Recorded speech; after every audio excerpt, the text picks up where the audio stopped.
Yun, kaya ang galing naman ito. Ito din ito na order ko LED remover. Ano ko pang repair ko ng backlight. Nire-repair kasi akong backlight. Ginamit ko lang kandila. Try ko kung effective. Siya mga paa.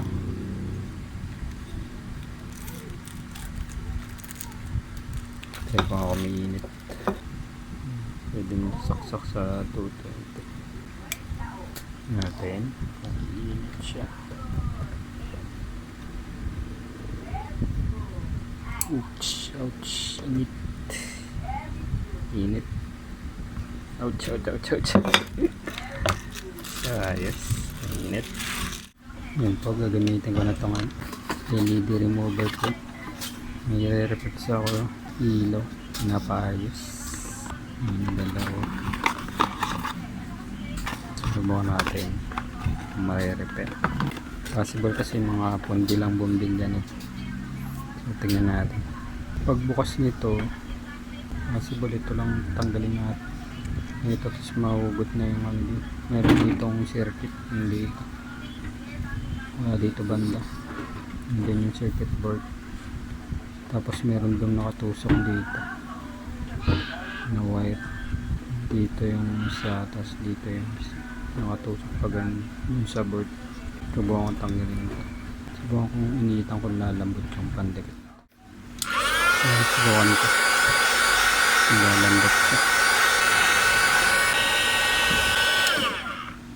Tayo natin. Lalambot. Hindi lumambot. Tigas. Matindi dikit mo. Subukan ko din dito.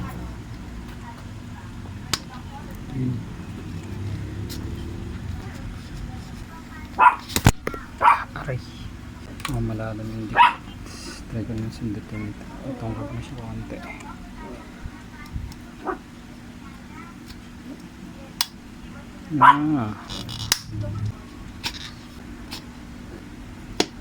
Yun. Yan. Basic. So yan yung mga ilaw. Ito yung connector na pupunta dun sa baba. Dito. Testin ko muna isa-isa yung bumbil. Gamit ako nitong tester. Testing natin isa-isa. Possible to sa dulo-dulo.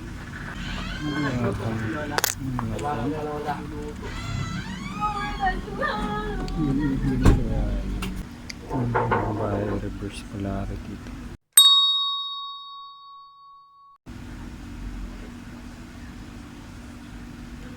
Reverse ito.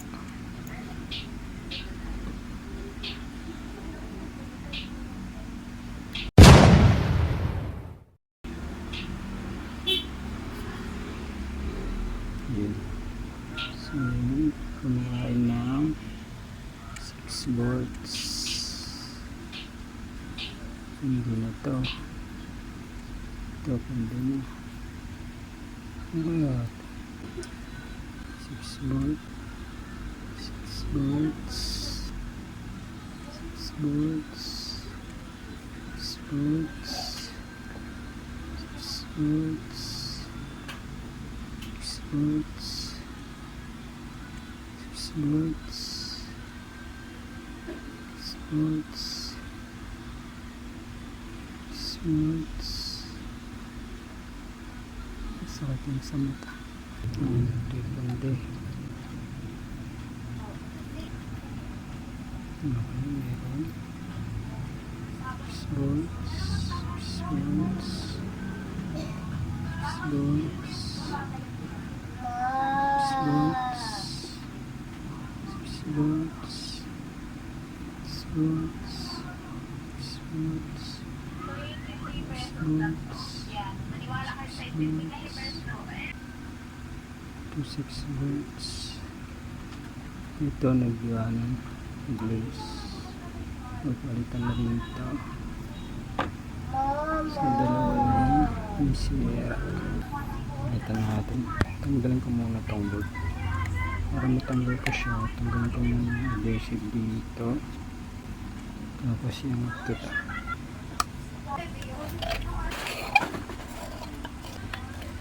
Yan.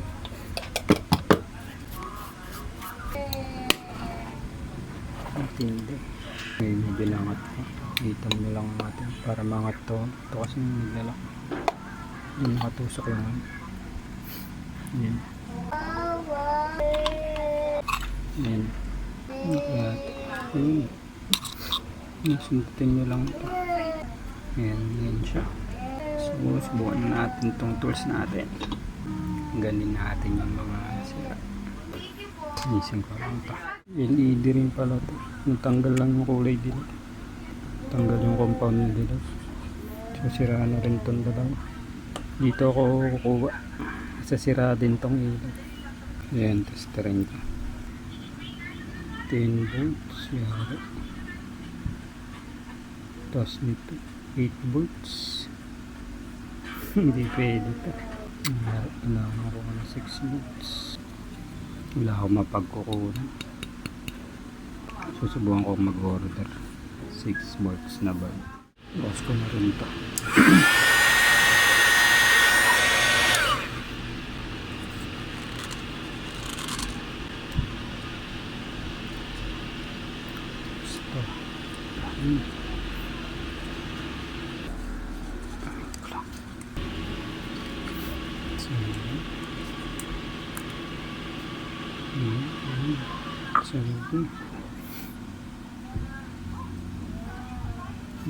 Dami ng sunog. Yari. Mas mga ito. Baka sira ng circuit ito sa ilalim. Saka. Ang galing ko lang ito ang dikit. Tigas. Gawin ko itong ano. Yung green. Tigas eh. Last thread naman.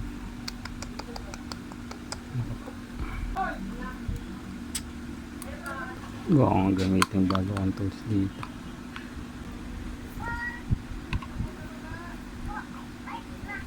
Yun. Oops. Siyempre natin itong butin. Mayroon pang pyesa sa baba. Pyesa sa baba. Tumutok na yung capacitor.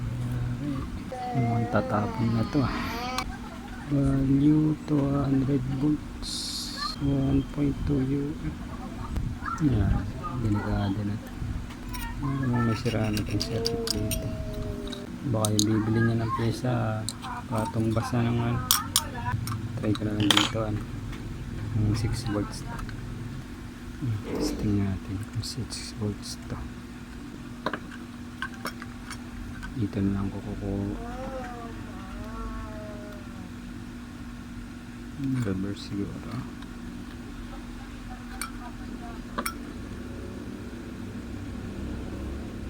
Yun. 9 volts. 9 volts ang kain. 8 volts. 10 volts. Hindi pare-pareho naman. 8.5. Ito malakas kain. 30 volts. Ito 40 volts. Pondi na rin yung item. Ayan. Alam natin ito. Tapon na ito. Ito na ang isa. Ito ba may pag-asa pa itong maayos. Bilan lang na manggila. Wala. Nag-iinit na rin pala yung capacitor. Ito baka normal. Hindi naman pumato. Natutunan lang siguro talaga ito sa sobrang init. Subukan ko pabilan sa may-ari ng bumbilya. Subukan ko kung kaya niyang tanggal. Ayun natin kung kaya niyang tanggalin ito.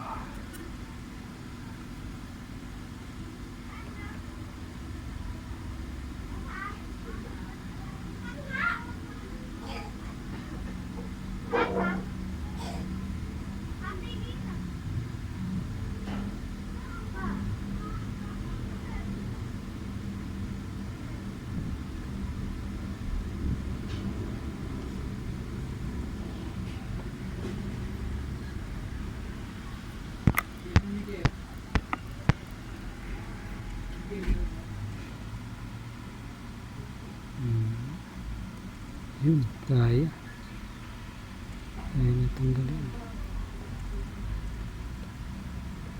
Yun, kaya. Ang galing.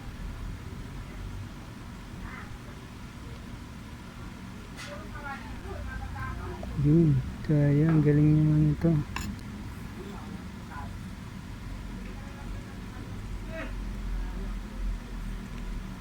Yun, ayos. Ayos tong tools na to. Wala, pati ito natanggal. Lala. Wait lang.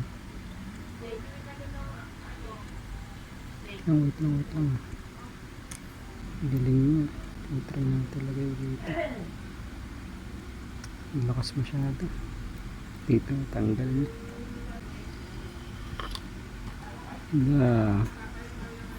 Nari.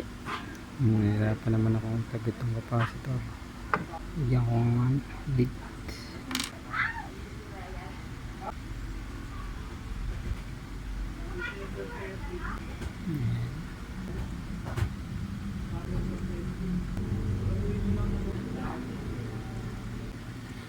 Hindi pa magamit ito. Pati yung ibang parts na dadamay. Ang galing ng lakas nito. Gagamitin ko rin yung pang repair na backlight ng TV. Ayos yung lakas. Kakatanggal. Wala. Man dapat ito meron kayong bakal na patungan nito. So yan. Nadikit naman ito. Dumikit naman siya. Ilang mahirap din. Nakaano siya. Lahat damay. Kailangan yung ibang parts di mo magagalaw. Pag nagalaw mo matatanggal. Yan. Sira yung ibang parts. Sobrang init siguro. Dapat hindi may babat. Sira itong part na ito. Ganyan ito eh. Dito. Dapat hindi siya ibabat. Mga board oh. Ito niya ba yung logo? Ito mamba. Ang part na ito. Tapos natanggal yung paa nito sa hihina. Natanggal na rin siya. Hindi kaya nadamay. Mas magandang pabiling ko na may-ari ng huwag na i-repair ito. Hindi ko sigurado kung masira na rin ito dahil sa sobrang init. So yun, hindi siya na may-ari. Hindi lang daw gawin. Baka mas mahal pa daw yung mag-gastos niya sa pyesa kaysa sa mismong bumbilya nito. Wala kasi kung yung mga LED beads bibili pa. Yung presyo kasi ng LED beads 100 plus. Ayun, tapon na to. Thank you po sa panonood niyo.